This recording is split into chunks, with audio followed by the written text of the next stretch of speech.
Congress BJP ప్రభుత్వాలు. రేవంత్ రెడ్డి పొద్దున్న లేస్తే ఢిల్లీకి పోతాడు. నువ్వు 60 సార్లు ఢిల్లీకి పోయినావు కదా రేవంత్ రెడ్డి గారు. ఈ పత్తి రైతుల సమస్య కేంద్ర ప్రభుత్వానికి చెప్పడానికి నీకు ఓపిక లేదా? నీకు సమయం చిక్కలేదా?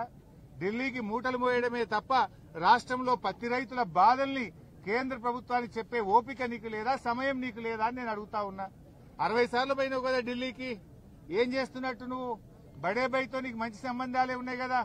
మరి చోటే బై పోయి ఆ బడే బైని కలిసి ఈ పత్తి కొనండి, మా పత్తి రైతుల నిబంధనలు సవరించండి అని చెప్పాల్సిన బాధ్యత నీకు లేదా రేవంత్ రెడ్డి అని నేను అడుగుతా ఉన్నా. ఉప ఎన్నికల్లో గెలవడానికి విచ్చలవిడిగా డబ్బులు పంచినావు, కానీ పత్తి రైతులకు మద్దతు ధర ఇప్పియవా? 8,100కు అమ్మాల్సిన పత్తిని 6,000కు 7,000కు అమ్ముకొని ఇలా రైతులు నష్టపోతా ఉన్నారు. ఒకవైపు అకాల వర్షాలతో పంట దిగుబడి తగ్గిపోయింది, పత్తి చేన్లన్నీ దెబ్బతిన్నాయి. ఆ పండిన పత్తి కూడా కొనే దిక్కులేక పెట్టిన పెట్టుబడి రాక ఇలా రైతులు ఆత్మహత్య చేసుకునే పరిస్థితులు ఏర్పడతా ఉన్నాయి. మేము కేంద్ర ప్రభుత్వాన్ని కూడా డిమాండ్ చేస్తా ఉన్నాం, మీరు పెట్టిన L1, L2, L3 విధానాన్ని రద్దు చేయండి, 8 నుంచి 12% తేమ విధానాన్ని సవరించండి, అదేవిధంగా ఈ కపాస్ యాప్ను రద్దు చేయండి. రైతులకు ఎవరికి స్మార్ట్ ఫోన్లు ఉండవు. కపాస్ యాప్లో అందరు కూడా నమోదు చేసుకోవాలంటే సిగ్నల్ ఉండదు, స్మార్ట్ ఫోన్లు ఉండవు. ఆ రైతులకు ఇబ్బంది అవుతా ఉంది, దాన్ని రద్దు చేయండి.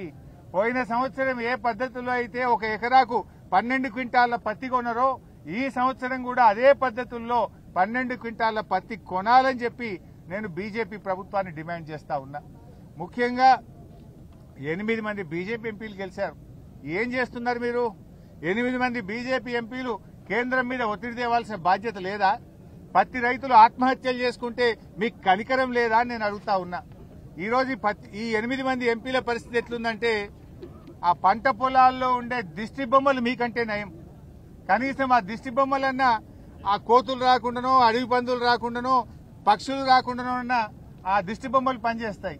మీరేం లాభం? 8 మంది ఎంపీలు గెలిచి ఒక్కసారి నోరు విప్పరు, పత్తి రైతుల గురించి మాట్లాడరు, కేంద్ర ప్రభుత్వాన్ని ప్రశ్నించరు. ఇక 8 మంది కాంగ్రెస్ ఎంపీలు గెలిచిండ్రు, ఎంతసేపు కేసీఆర్ ను తిట్టుడు, బీఆర్ఎస్ ను తిట్టుడే. మీరు ఎన్నడన్నా పత్తి రై ఎందుకు గొంటలేరు అని పార్లమెంట్ లో 8 మంది కాంగ్రెస్ ఎంపీలు నిలదీశారా? ప్రశ్నించారా? కాంగ్రెస్ ప్రశ్నించదు, బీజేపీ అడగదు. ఇవాళ బీజేపీ ప్రభుత్వము బడా బడా పారిశ్రామికవేత్తలకు 1,00,000 కోట్ల రూపాయల రుణమాఫీ చేశారు, 1,00,000 కోట్లు మాఫీ చేశారు. మరి మా రైతులకు ఎందుకు చేయరు? బీజేపీ ప్రభుత్వం 1,00,000 కోట్లు బడా పారిశ్రామికవేత్తలకు మాఫీ చేశారు, మా పేద రైతులకు ఎందుకు చేయరు? ఇలా పత్తి పండించేదే ఎక్కువ గిరిజన రైతులు, బీసీ రైతులు, దళిత రైతులు, పేద వర్గాల రైతులే పత్తి పండిస్తూ ఉంటారు. ఇలా కేంద్ర ప్రభుత్వం ఎట్లుందంటే విదేశాల నుంచి పత్తి దిగుమతి చేసుకుంటే అక్కడ మాత్రం నిబంధనలు సవరించి 11% ఏదైతే పత్తి మీద ట్యాక్స్ ఉండనో దాన్ని రద్దు చేశారు. దిగుమతి సుంకాన్ని రద్దు చేసి విదేశాల నుంచి ఇబ్బడి ముబ్బడిగా పత్తిని భారతదేశంలోకి తెస్తా ఉన్నారు. దాంతో పత్తికి, మన రైతులు పండించిన పత్తికి డిమాండ్ తగ్గింది, వ్యాపారస్తులు కొనడం లేదు. 8,100కు అమ్మాల్సిన పత్తి వ్యాపారస్తులు 5-6 వేలకు కూడా కొంటలేరు. ఏమైందయ్యా అంటే మోడీ గారి ప్రభుత్వం విదేశాల నుంచి పత్తిని తెస్తా ఉంది, దిగుమతి సుంకాన్ని రద్దు చేసింది బీజేపీ ప్రభుత్వం, అందువల్ల పత్తికి డిమాండ్ లేదు, మేము కొనలేము అని వ్యాపారస్తులు చెప్తా ఉన్నారు. అంటే కేంద్ర ప్రభుత్వము మీరేమో రైతుల దగ్గర పత్తి కొనకుండా ఇక్కడనేమో కొత్త నిబంధనలు తెచ్చారు. ఎకరానికి 7 క్వింటాలే కొంటాం, L1, L2, L3 విధానం తెస్తాం, కపాస్ యాప్ తెస్తాం, 8% తేమ ఉండాలి. ఇక్కడ పండించిన పంట కొనకుండానేమో రైతుల దగ్గర CCI కొనకుండా ఇక్కడ నిబంధనలు కఠినతరం చేస్తారు. విదేశాల నుంచి పత్తి తేవడానికేమో నిబంధనలను సులభతరం చేస్తారు. అంటే మీరు ఎవరి పక్షాన పనిచేస్తున్నారు? ఈ నిబంధనలు దళారులకు మేలు చేయడానికా, రైతులకు మేలు చేయడానికా? రైతుకు మేలు చేసేది ఉంటే ఈ నిబంధనలు ఎవడన్నా పెడతాడా? మీరెవరి కోసం పనిచేస్తున్నారు? బడా పారిశ్రామికవేత్తల కోసం పనిచేస్తున్నారు, దళారుల కోసం పనిచేస్తా ఉన్నారు. పేద రైతుల గురించి పట్టించుకున్న పాపాన మీరు పోవడం లేదు. ఇది చాలా దుర్మార్గమైనటువంటిది. ఈ రేవంత్ రెడ్డి గారి ప్రభుత్వంలో 406 మంది రైతులు ఇప్పటిదాకా ఆత్మహత్యలు చేసుకున్నారు. రేవంత్ రెడ్డి ప్రభుత్వంలో బస్ ఛార్జీలు పెరిగినట్టు, రైతుల మీద లాఠీ చార్జీలు పెరుగుతా ఉన్నాయి, రైతుల ఆత్మహత్యలు పెరుగుతా ఉన్నాయి తప్ప రైతులకు ఎక్కడ మేలు జరుగుతలేదు. ఇంకా రేవంత్ రెడ్డి గారు అంటున్నారు ఏడాది పాటు ఉత్సవాలు జరుపుతాడు. 2 ఏళ్లు నిండింది, నేను బ్రహ్మాండంగా నా పాలన అద్భుతంగా ఉంది, 2 ఏళ్ల పాలన మీద విజయోత్సవాలు జరుపుతాడు రేవంత్ రెడ్డి గారు. దేనికోసం జరుపుతావు నాయన? పత్తి కొననందుకు, మక్కలు కొననందుకు, ధాన్యం ఖరాబ్ అయినందుకు, బోనస్ లో కోత పెట్టినందుకు, రైతు బంధులో కోత పెట్టినందుకు, మక్కలకు పైసలు ఇయ్యనందుకు రైతు వారోత్సవాలు జరుపుతావా? యూరియా బస్తాలు సరఫరా చేయక రైతుల్ని లైన్లలో నిలబెట్టిన, రైతుల కళ్లల్లో కన్నీళ్లు నింపిన గనక విజయోత్సవాలు జరుపుతావా రేవంత్ రెడ్డి గారు? దేనికోసం నీ విజయోత్సవాలు అని నేను అడుగుతా ఉన్నా. ఇప్పుడే మేము మక్క రైతును కలిశాను ఎనమాముల మార్కెట్లో. మన సీతక్క గారి నియోజకవర్గం, ములుగు నియోజకవర్గం, మంగపేట మండలం, చింతకుంట నుంచి వచ్చినటువంటి రైతు మధ్యల వెంకటేశ్వర్లు, అదేవిధంగా ఇంకొక రైతు లక్ష్మయ్య గారు. ఏం రేటుకి అమ్మాయి బాబు లక్ష్మయ్య గారు అంటే, క్వింటాల్కు 1825 రూపాయలకు మక్కలు అమ్మాను, ఇప్పుడే జెండా పాట అయింది సార్ అన్నాడు. యాక్చువల్గా మక్కల మద్దతు ధర ఎంత? 2400 రూపాయలు. మరి ఇలా వెంకటేశ్వర్లు లక్ష్మయ్య గారు ఎంత నష్టపోయారు? ఒక క్వింటాల్కు 575 రూపాయలు నష్టపోతా ఉన్నారు. రాష్ట్ర ప్రభుత్వం కొనుగోలు చేయకపోవడం వల్ల ఓ క్వింటాల్ మీద 575 రూపాయలు నష్టపోయారు. ఆ రైతులు ఇద్దరు అన్నదమ్ములు, వాళ్ళిద్దరు కలిసి 137 బస్తాల మక్కలు తెచ్చారు ఆదివాసీలు. ఆ 137 బస్తాల మక్కలంటే దాదాపు 40,000 రూపాయలు ఆ రైతులు నష్టపోయారు. నిజంగా మార్కెట్ కొనుంటే, మద్దతు ధర వచ్చుంటే ఆ ఆదివాసీ రైతులు లక్ష్మయ్య వెంకటేశ్వర్లు పాపం వాళ్ళకి 40,000 రూపాయలు ఇవాళ మిగిలేదు. వాళ్ళు చెప్తా ఉన్నారు యూరియా రాక 20 రోజులు వరంగల్కి వచ్చి తిరిగాము, రోజుకొక్క సంచి దొరికింది, కొంత ఓ ఎకరమంత పొలం అయితే మక్క నిలబడిపోయింది సార్, పంట దిగుబడి తగ్గిందని. యూరియా ఇయ్యక అట్లా సాగుకొడుతుంది, ప్రకృతి కరుణించక అట్లా ఇబ్బంది అయ్యే, మార్కెట్లకు వస్తే ధర రాక ఇట్లా ఇబ్బంది. కాబట్టి ఇంతకంటే దుర్మార్గం ఏముంటది? నువ్వు ఏం చేస్తున్నావు? జూబ్లీ హిల్స్ ప్యాలెస్ లో కూర్చొని నువ్వు ఊహా లోకంలో విహరించడమేనా? కలెక్షన్ల మీద, నీ కలెక్షన్ల మీద రివ్యూ చేయడమే గాని రైతుల పంటలు ఎట్లా అమ్ముతున్నాయో రివ్యూ చేసే బాధ్యత రేవంత్ రెడ్డి గారికి లేదా అని నేను అడుగుతా ఉన్నా. ఇవాళ మధ్యల వెంకటేశ్వర్లకు లక్ష్మయ్యకు మీరు ఇచ్చే సమాధానం ఏంది? ఆ రైతు పరిస్థితి ఏంది? అక్కడ మార్కెట్ అధికారులుంటే అడిగాను, ఎన్ని మక్కలు కొన్నారా ఇప్పటిదాకా వరంగల్ ఎనమాముల మార్కెట్లో అంటే 3,400 క్వింటాలు మాత్రమే కొన్నారట. పోనీ ఎవరికన్నా ఒక పైసా ఇచ్చారా అని అడిగిన. ఇప్పటిదాకా మక్కలు కొన్న రైతులకు రాష్ట్ర ప్రభుత్వం ₹1 విడుదల చేయలేదు సార్, అందువల్ల మేము రైతులకు ఇయ్యలేదు సార్ అంటున్నాడు మార్కెట్ అధికారులు. మాటలు ఎట్లుంటాయి రేవంత్ రెడ్డి గారి? వడ్లు కొన్నా, మక్కలు కొన్నా 24 గంటల్లో రైతుల అకౌంట్లలో డబ్బులు జమ చేస్తామన్నారు. మక్కలు కొనబట్టి నెల రోజులాయే, ఏ ఒక్క రైతుకు ఇవాళ ₹1 కూడా డబ్బులు ఇయ్యలేదు. నువ్వు డబ్బులు ఇస్తలేవు కనుకనే దళారులకు 500, 600 తక్కువకు ఇవాళ మక్కలు అమ్ముకునే పరిస్థితి వచ్చింది. అంటే నీ మాటలు ఎక్కువ, చేతలు తక్కువ. మక్కలు కొనవైతివి, పత్తి కొనరైతివి, మరి వడ్లు చూస్తే అవి కూడా సరిగా కొనే పరిస్థితి లేదు. 85 లక్షల మెట్రిక్ టన్నుల వడ్లు కొంటామన్నారు. ఇప్పటిదాకా ఈ రాష్ట్రంలో కొన్నది అంతా 10 లక్షలు కూడా కాలేదు. ఇలా బోనస్ బోగస్ అయిపోయింది. పోయిన యాసంగి బోనస్ ఎప్పుడు ఇస్తారు రేవంత్ రెడ్డి గారు అని నేను అడుగుతా ఉన్నా. పోయిన యాసంగిలో రైతులకు రావాల్సిన 1,100 కోట్ల రూపాయల బోనస్ ను వెంటనే విడుదల చేయాలని బీఆర్ఎస్ పార్టీ పక్షాన్ని డిమాండ్ చేస్తా ఉన్నాం.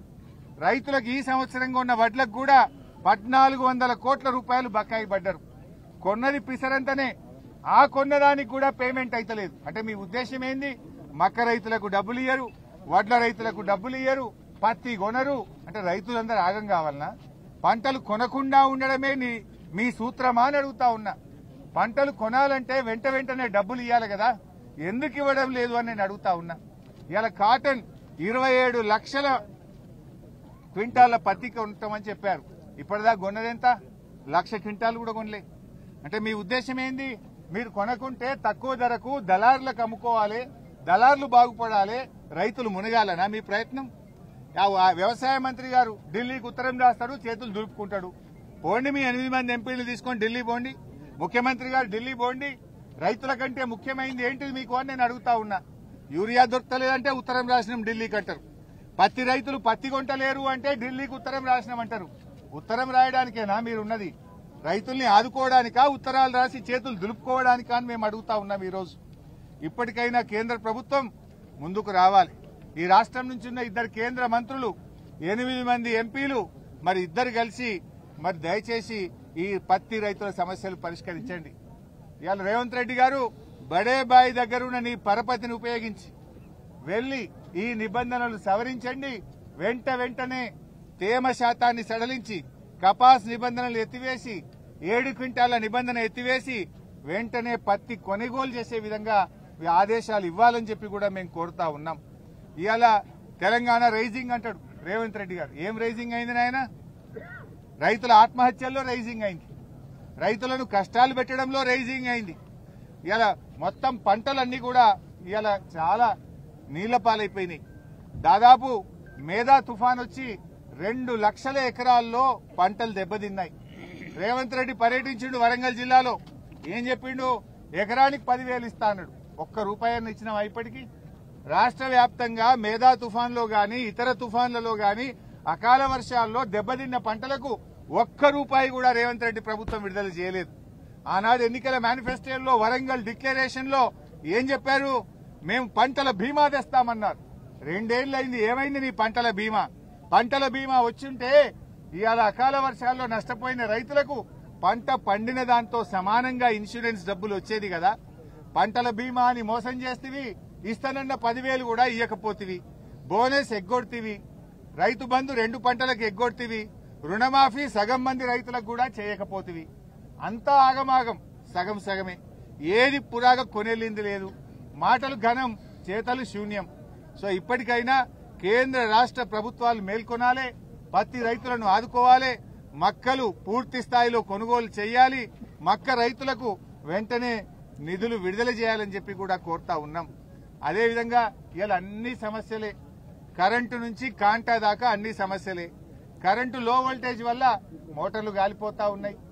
కాంటాకు వస్తే ప్రభుత్వ కొనుగోలు కేంద్రాలు తెరిచినా కొనక దళార్ల పాలైతా ఉంది ధాన్యం.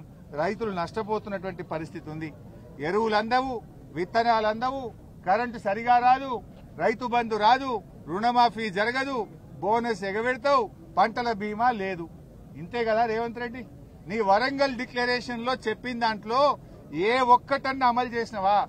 రాహుల్ గాంధీని వరంగల్ కు తెచ్చి మేము రైతుల కోసం డిక్లరేషన్ చేస్తున్నా అని రైతులకు మాయమాటలు చెప్పి ఓట్లేసుకుంటేవి. కనీసం ఒక్కటన్నా వరంగల్లో చెప్పిన దాంట్లో నీ 2 ఏళ్ల పాలనలో అమలైందా అని చెప్పి నేను ఈరోజు అడుగుతా ఉన్నా. రైతుల మీదనేమో ఇలా బీజేపీ ప్రభుత్వం రైతుల మీద ఆంక్షలు పెడుతుంది, మరోవైపు దిగుమతి సుంకాలు ఎత్తివేస్తారు.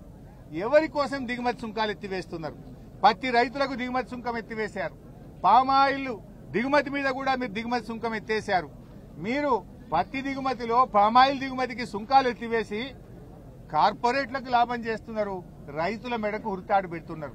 పామాయిల్ మీద దిగుమతి సుంకం తగ్గించకపోతే మా పామాయిల్ రైతులకు క్వింటాల్కు టన్నుకు 22,000 రూపాయలు వస్తుండే.